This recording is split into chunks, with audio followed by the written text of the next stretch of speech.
حضرت عمر نے خط لکھا وزیر خزانہ سے کہا کہ غریبوں کی لسٹ بنا کے بھیجو، میں انہیں کچھ میرے پاس مال آیا ہے تو میں بانٹنا چاہتا ہوں۔ تو وزیر خزانہ نے جب لسٹ بنائی تو چوتھے نمبر پہ گورنر کا نام بھی لکھا تھا۔ کہنے لگے حضور میرا گورنر بھی بڑا غریب ہے۔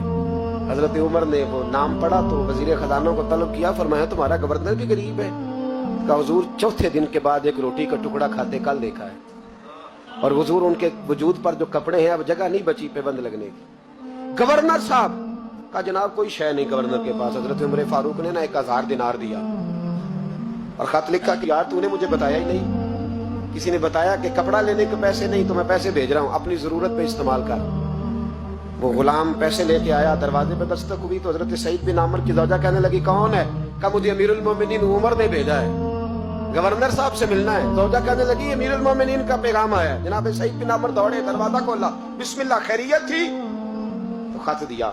حضرت عمر نے خط لکھا ہے کہ آپ کے پاس تو کپڑوں کے پیسے نہیں تھے، بتایا ہی نہیں۔ پھر 1000 دینار دیا تو حضرت سعید بن عامر کہنے لگے انا للہ و انا الیہ راجعون۔ زوجہ کہنے لگی خیر تو ہے، امیر المومنین خیریت سے تو ہے، انا للہ پڑھ رہے ہو؟ فرمانے لگے اس سے بھی بڑی مصیبت آئی ہے، میرا راز میرے رب کے ساتھ تھا، میرا راز کھل گیا۔ کون ہے جس نے میرا راز کھولا ہے کہ میں غریب ہوں؟ کون ہے؟ اور فرمانے لگے دیکھو جب سے حضور کا کلمہ پڑھا میں نے دنیا کو قریب پھٹکنے نہیں دیا، دولت کو دل میں جگہ لینے نہیں دی۔ عمر نے کیا سمجھا ہے؟ 1000 دینار مجھے بھیج دیا۔ عمر شاید سمجھنے لگے ہیں کہ میں دنیا کی طرف توجہ کروں گا۔ غلام کہنے لگا حضور آپ کو پتہ ہے نا امیر المومنین کے جلال کا، تو مہربانی فرمائے ذات پہ استعمال کرے۔ فرمایا اچھا چلو ٹھیک ہے ذات پہ استعمال کر لے۔ دروازے پہ کھڑے ہو کے آواز لگائی غریب سارے آ جاؤ، غریب سارے، غریب سارے آؤ، غریبو آؤ۔ سب غریب آ گئے، 1000 دینار وہیں بیٹھے بیٹھے بانٹ دیا۔ خادم کہنے لگا حضور یہ کیا ہے؟ فرمایا تم نے کہا تو تھا ذات پہ خرچ کر لو، یہ میں نے ذات پہ خرچ کیا ہے، جب صبح قیامت میں جاؤں گا تو یہ پیسے میری ذات کے کام آ جائے، یہ میری ذات کے کام ہے، یہ ذات پر ہی تو خرچ کیا ہے۔ وہ غلام کہتا ہے میں واپس آیا، حضرت عمر سے آ کے کہا کہ سعید تو بڑا اعلیٰ ہے۔ حضرت عمر کہنے لگے صرف سعید نہیں، جس نے بھی مصطفیٰ کا کلمہ پڑھا ہے۔ کہا حضور نہیں میں نے تو انہیں دیکھا ہے۔ کہنے لگے چل 2-4 اور بھی دیکھ لے۔ 400 دینار دیے۔ کہنے لگے جا ابو عبادہ بن جراح کو تحفہ دیا۔ کہتے میں حضرت ابو عبادہ بن جراح کے گھر گیا، میں نے کہا حضور یہ امیر المومنین نے آپ کو ذات کے لیے بھیجے۔ فرمانے لگے اللہ عمر پہ رحم کھائے، اس سے مجھ سے زیادہ ضرورت مند کوئی نہیں ملا تھا، مجھے ہی بھیج دیے، چلو بھیج دیے تو کوئی بات نہیں، سخت آدمی ہے، انکار کروں گا تو ناراض نہ ہو جائے۔ کہتے اسی وقت اپنی کنیز کو بلایا، کہنے لگے جا 6 اسے دے آ، 5 اسے دے آ، 10 اسے دے آ۔ کہتے بیٹھے بیٹھے 400 بانٹ دیا۔ میں واپس آیا تو حضرت سیدنا عمر نے 400 اور دیا۔ فرمایا جا معاذ بن جبل کو دے آ۔ کہتے میں حضرت معاذ بن جبل کے پاس گیا، میں نے کہا امیر المومنین نے آپ کے لیے بھیجے ہیں۔ فرمانے لگے بڑا اچھا ہوتا اگر عمر میرے ایمان کا گواہ بن جاتا، بڑا اچھا ہوتا اگر مسجد میں بیٹھ کے میرے لیے دعا کر دیتا۔ یہ اس نے کیا کیا؟ پیسے بھیج دیے۔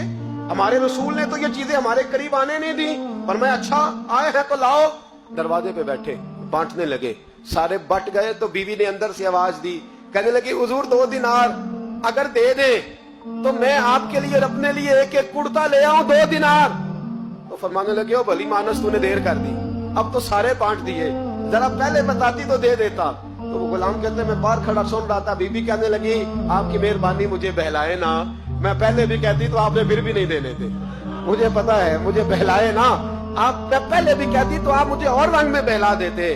وہ شخص کہتا ہے میں وہاں سے چلا حضرت عمر کے پاس آیا، کہنے لگے یہ کسی اور کو، میں نے ہاتھ باندھے، میں نے کہا حضور میں نے آزما لیا ہے، جس نے بھی میرے رسول کا کلمہ پڑھا ہے دل سے بھی پڑھا ہے روح سے بھی پڑھا ہے، میں نے آزما لیا ہے، مجھے کسی آزمائش کی مزید ضرورت۔ اپنی سوچوں پہ دین کو بٹھائیں، آپ یقین کریں دین آپ کو ٹھنڈا کر دے گا، دین آپ کو سکون دے گا، دین آپ کو ٹینشن فری کر دے گا، لیکن شرط یہ ہے کہ دل کے مسلمان بنو، روح کے مسلمان، سوچ اچھی، نظریہ صاف۔